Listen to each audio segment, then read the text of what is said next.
உங்களுடைய கேள்வி என்னன்னா, இந்த வேதங்கள்ன்றது சமஸ்கிருத மொழியில்தான் பேசப்பட்டதா? எழுதப்பட்டதா? உண்மையிலேயே சொல்லணும் அப்படின்னா, வேதங்களுக்கு பேர் என்ன அப்படின்னா, சப்த பிரம்மான்னு பேர். சப்த பிரம்மான்னா, ஒலியின் மூலியமாக குடுக்கப்பட்டது. பாகவதத்தினுடைய முதல் ஸ்லோகம் என்ன சொல்லுது? "தேனே பிரம்ம ஹிருதயா ஆதி கவயே."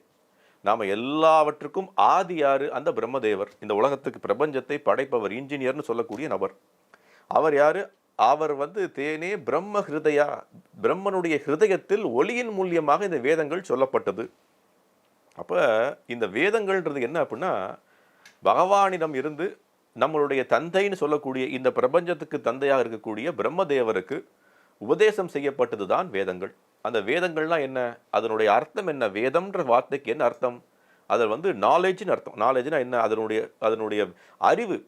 நமக்கு தெரிய வேண்டிய விஷயங்கள், இந்த பிரபஞ்சத்தை பற்றி நாம் அறிந்து கொள்ள வேண்டிய விஷயங்கள் அதில் இருக்கின்றது.